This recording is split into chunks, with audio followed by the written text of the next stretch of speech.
to the eternal dwellings. Thank you.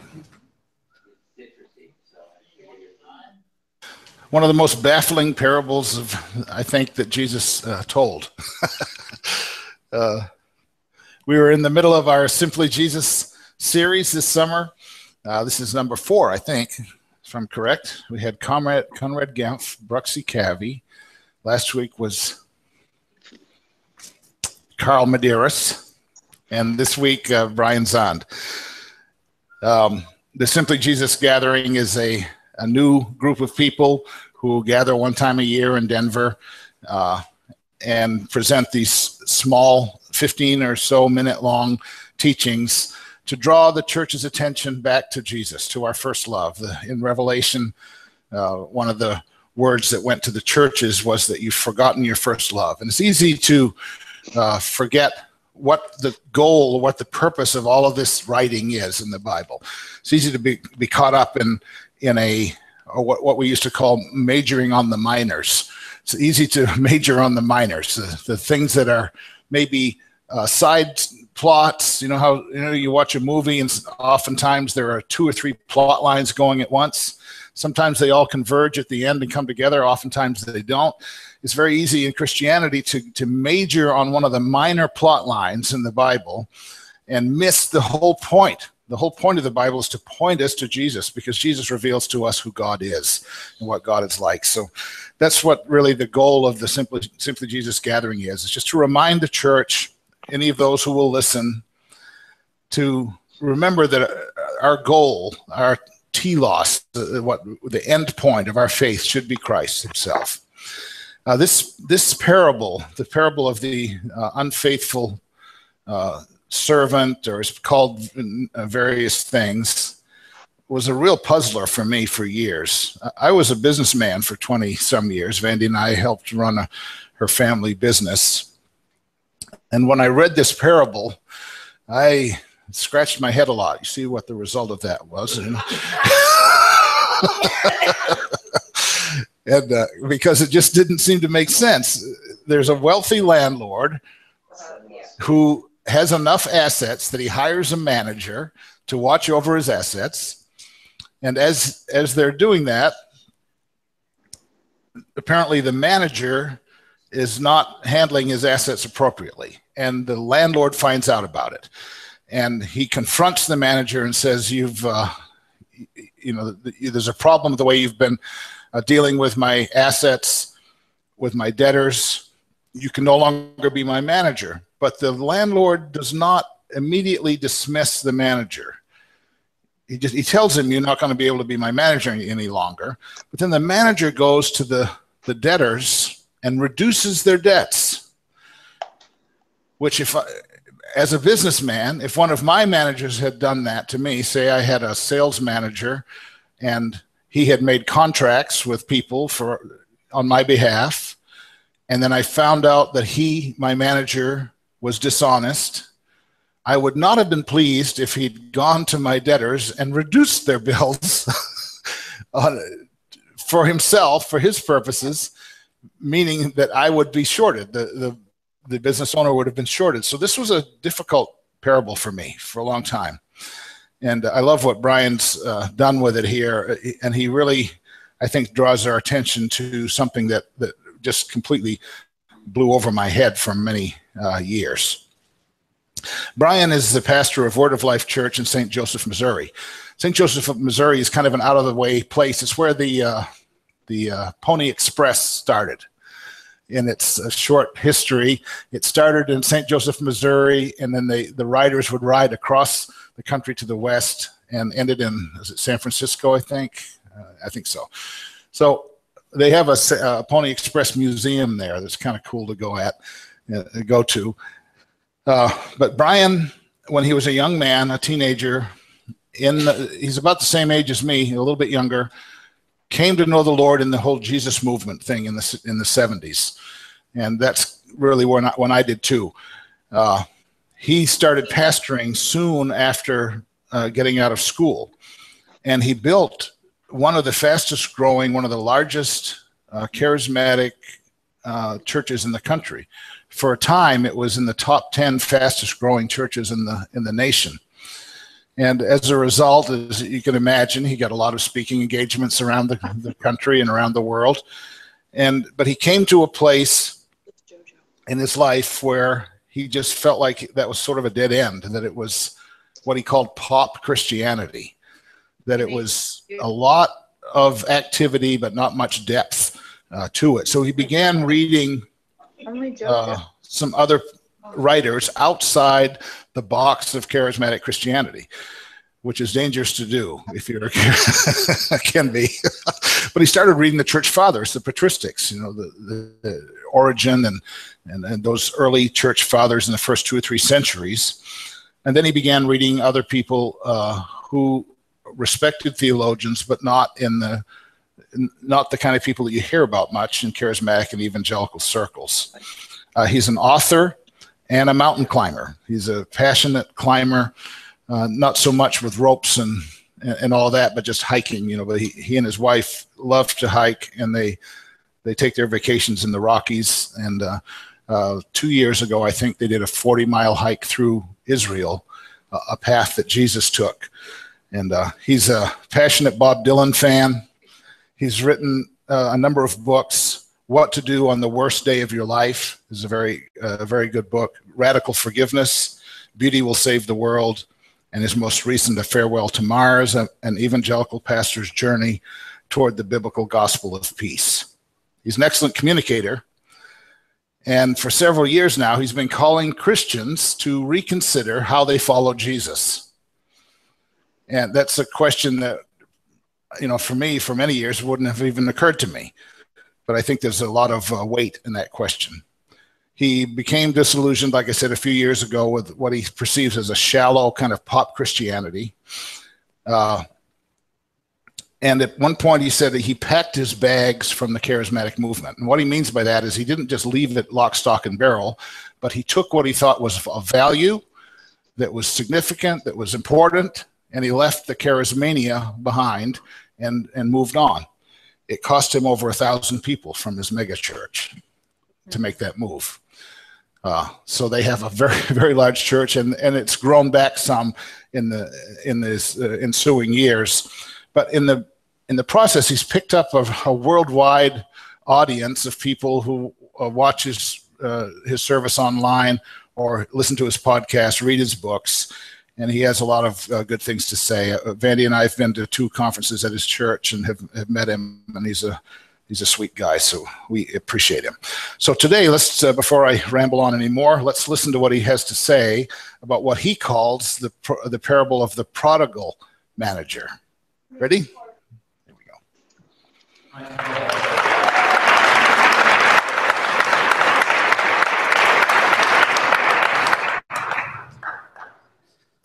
So, 4 words: grace, grace, grace, grace. 3 Bible verses. John 1:14. And the Word became flesh and dwelt among us, and we beheld his glory. Glory as of the only begotten of the Father, full of grace and truth. John 1:16. And of his fullness we have received grace upon grace. John 1:17, the law came by Moses, but grace and truth came by Jesus Christ. Those are the only 4 occasions in the 4 Gospels that the word grace is found. In other words, grace is not found in Matthew, Mark, Luke, and only in the poetic prologue of John's gospel. More significantly, that means Jesus never spoke the word grace. His life, however, was the very embodiment of the grace of God. Jesus was the grace of God walking in sandals, walking the world as the pardon of God. All of Jesus' actions were expressions of grace, whether it's turning water to wine or healing the leper or raising the dead. And those parables, those stories of curious grace. The parables, you understand, are not simple illustrations. In fact, this may be simply Jesus, but there is nothing simple about the parables. The parables are not simple illustrations, much less are they lessons with a moral. They're nothing like that at all. In fact, what they really are these fascinating, beautifully, brilliantly crafted stories that are designed to disorient us. We begin to lose our balance when Jesus tells those stories. They always have a M. Night Shyamalan ending. Whoa, I didn't see that coming. I see dead people. Jesus wants to disorient us from the matrix of our assumptions of how the world simply is and must be. Jesus wants to disorient us with his stories that he might coax us into the parallel universe that he calls the kingdom of God. I want to talk about one of those parables. It's the parable that comes after the most popular of parables, which I would suggest is the parable of the prodigal son. The one that comes next, following immediately after that, is generally known as the parable of the dishonest manager. I would suggest, though, a more appropriate title might be the parable of the prodigal manager. I'll show you why in a moment. But the story itself, this story of a curious grace, goes more or less something like this. Once upon a time, there was a very wealthy landlord. As a landlord, he had, of course, his renters. And so expansive was his operation that our wealthy landlord had a manager to oversee his affairs. But it turns out that this manager hired by the landlord to oversee his affairs was, we're told, wasting his possessions.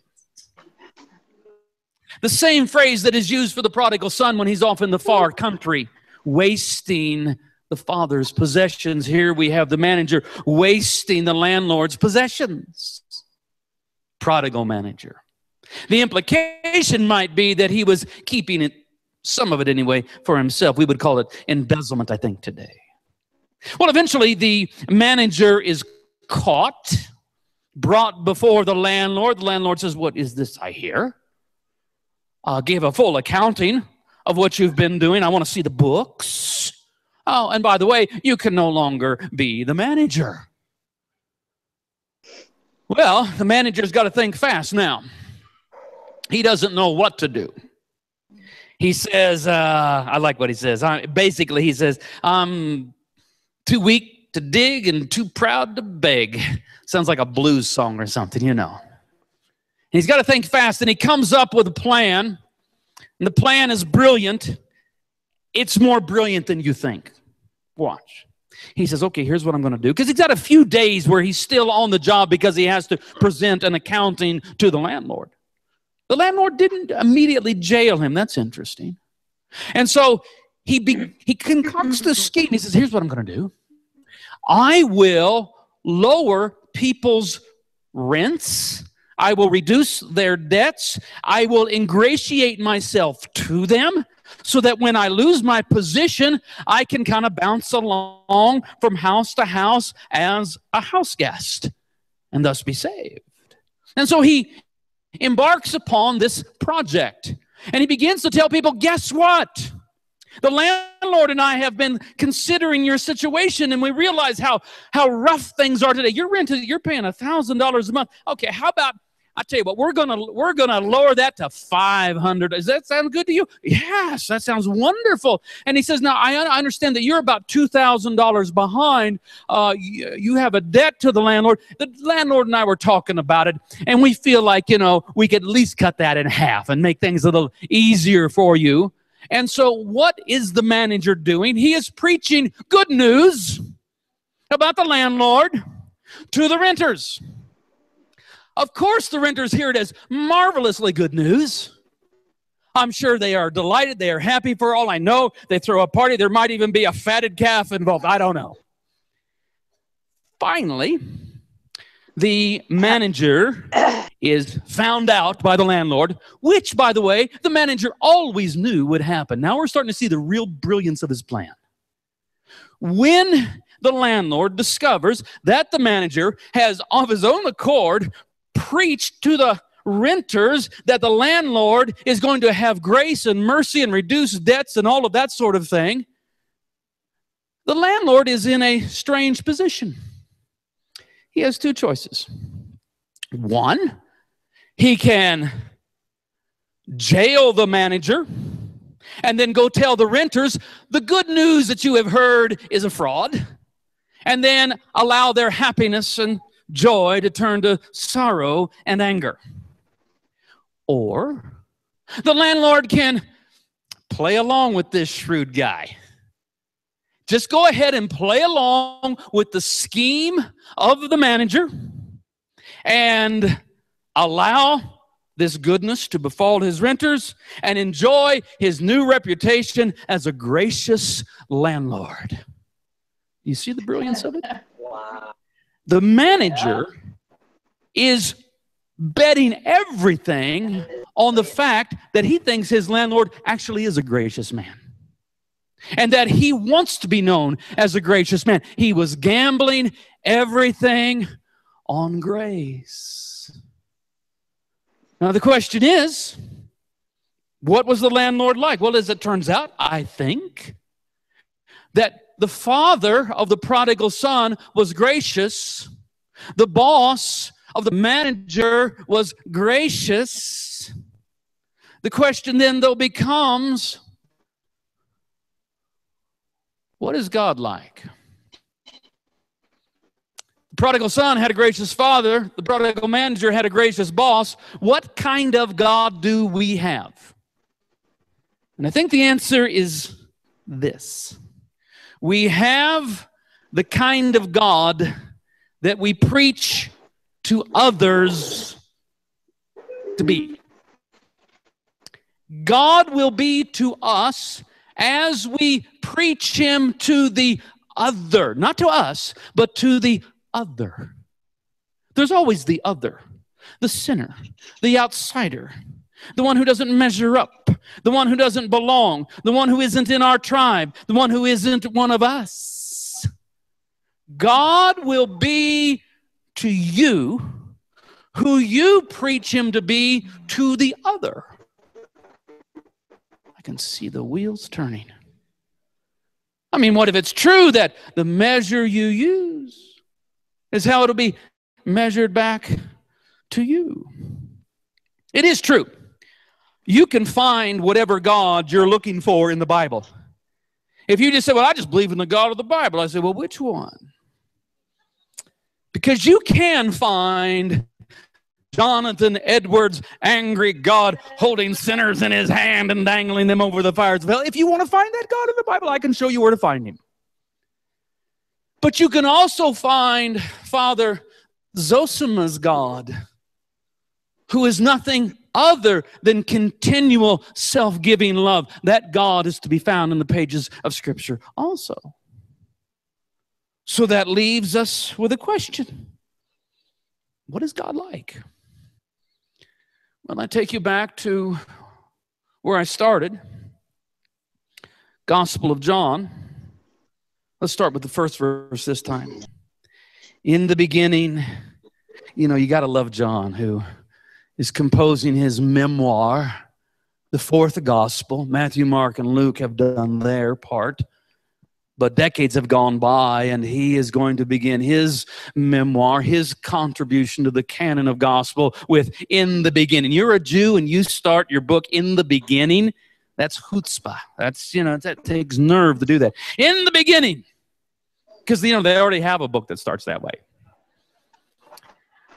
In the beginning was the Word, the Logos, the concept, the idea, the logic of God. In the beginning was the Logos, the logic of God. In the beginning was the Word, and the Word was with God, and the Word was God, and the Word became flesh. Merry Christmas. The Word became flesh, lived among us, joined us, became one of us. And we saw it. We beheld it. We were there. We are eyewitnesses. We beheld His glory, His beauty, as of the only begotten of the Father, full of grace and truth, and of His fullness. We have received grace upon grace, wave after wave, crashing over us, grace, grace, grace. Now, the Torah, yes, the Torah came by Moses, but grace and truth came by Jesus Christ. One more verse, verse 18. John says, no one has seen God at any time. We want to say, well, hold on, John. What about Abraham? He saw God and had a meal with Him under the oaks of Mamre. What about Jacob? Saw Him at the top of that ladder, there at Bethel. What about Moses? He saw God so much that his face started shining. Never mind the 70 elders that saw God on Mount Sinai and ate and drank. Isaiah saw God in the temple in the year King Uzziah died. And Ezekiel saw visions of God by the river Chebar. And John says, shut up. You don't have to teach the Bible to me. I know the Bible. I know all of that. And I agree with all of it. I accept all of it. But compared to the revelation that we now have in Jesus Christ, no one has ever seen God, the only begotten Son of God who is near the Father's heart, comes right from the Father's heart. He has explained Him to us. So I prefer to preach God as love, as co-suffering, self-giving love. I prefer to preach God as overflowing with wave after wave of grace. I prefer to preach God as having no other disposition towards human beings than unending love. But I will have somebody call me to task. And they'll say, well, He was pretty rough. Jesus was pretty rough on those Pharisees, And those scribes, those chief priests and that bunch. He was pretty rough on them. I said, you have a point there. As I watched Jesus, the grace of God in sandals, walking the world as the pardon of God, Jesus is nothing but gracious toward conventional sinners. The Sabbath breaker, the adulterer, the tax collector, and that like. It seems as if, though, all of the harshness, if we can use that word, that Jesus might be able to muster is reserved for one group of people, the Pharisees and the temple establishment. And what is it about those guys? These are the ones who preach to the other a God that is ungracious and harsh and difficult to please. And the Pharisees and the temple establishment got the God that they preached to others, because who is Jesus? Jesus is God among us. And to those who preached to the other, to the outsider, God is harsh and unforgiving. God was toward them very strict and very demanding. That's the story. So you can't make a morality lesson out of the parable of the dishonest manager. Or else you just simply have Jesus commending a crook. What the landlord says about the dishonest manager is he's smart. Didn't say he was good. Didn't say he was just. Didn't say he was right. Said, that guy, he's smart. He knows that the only way he can be saved is for me to be gracious. The only way he can be saved is if he tells others that I am gracious. If he preaches a gospel of grace to others, then he's going to put me in a position where I'm going to play along and be that way with him. Disorienting. drawing us out of the matrix where everything is reciprocal and retributive justice, drawing us out of that world into a world that is a kind of parallel universe, the parallel universe of God's grace. Because really, here is what I've become convinced of. God is like Jesus. God has always been like Jesus. In fact, there's never been a time when God was not like Jesus, but we haven't always known this. But now we do. Amen.